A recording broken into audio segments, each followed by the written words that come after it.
Je remercie d'abord chacun des intervenants, évidemment, pour les interventions de ce matin qui sont. Je crois qu'on doit prendre d'abord la mesure de la gravité de la situation et de son caractère inédit. Je crois vraiment que les chiffres qui sont avancés donnent le vertige. Ils sont proprement effrayants.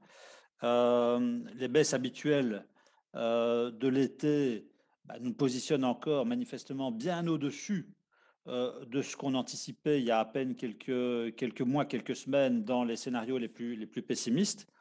Et donc, je crois qu'il faut commencer par oui, prendre la mesure et noter à quel point la situation est sérieuse et potentiellement très lourde de conséquences, tant pour les ménages que pour l'économie en général. Je vais y revenir. Euh, on doit aussi noter qu'on subit une situation internationale par rapport à laquelle, et je crois qu'il faut dire la vérité, il faut l'admettre, nos gouvernements ne peuvent au mieux qu'atténuer les effets, mais pas totalement maîtriser la situation qui dépasse largement un pays comme le nôtre. On sent aussi que l'ampleur du phénomène déborde le cadre des bénéficiaires du tarif social et touche maintenant d'autres catégories de la population. Alors, une question générale qui s'adresse notamment à la CREG, mais pas que, puisque Testachat est venu sur ce point. Est-ce que c'est un sentiment qui est partagé et est-ce qu'on pense encore que le cadre du tarif social, du point de vue de ses bénéficiaires, est encore un cadre adapté à la situation et à sa gravité? Est-ce que ce cadre doit être éventuellement revu dans le sens d'une extension et si oui, de quelle manière? Alors j'ai noté aussi que la CREG indique qu'il n'y a pas d'augmentation de primes de risque ou des marges dans le chef des fournisseurs. C'est un constat qui vaut pour aujourd'hui, ou bien est-ce qu'on peut aussi considérer qu'il n'y a pas de raison particulière de penser que ceci pourrait changer? Bien, est-ce qu'on peut déjà peut-être anticiper dans les prochains mois une évolution en la matière? C'est une question importante.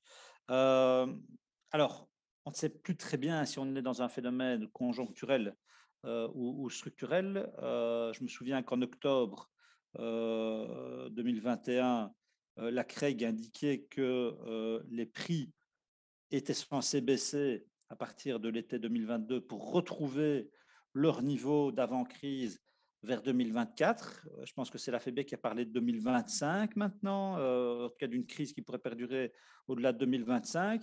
Donc on a quand même aussi l'impression que la CREG est dans une position plus prudente, certainement parce qu'elle mesure qu'on fait face à un phénomène plus profond et plus structurel.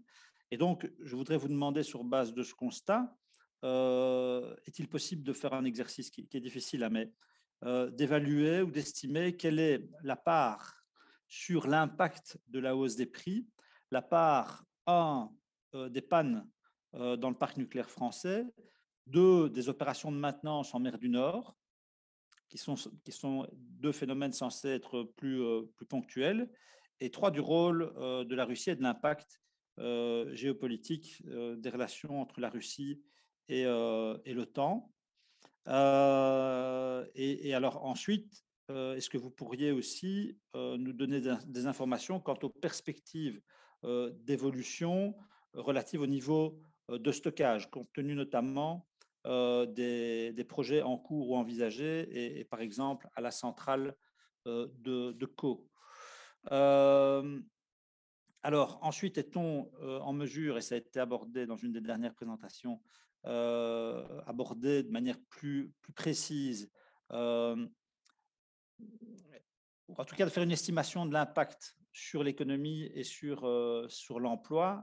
Ça a été dit par, je pense que c'était de nouveau la FEBIEC, la Banque nationale, c'était début de ce mois-ci, je pense, a estimé à près de 10 000 emplois en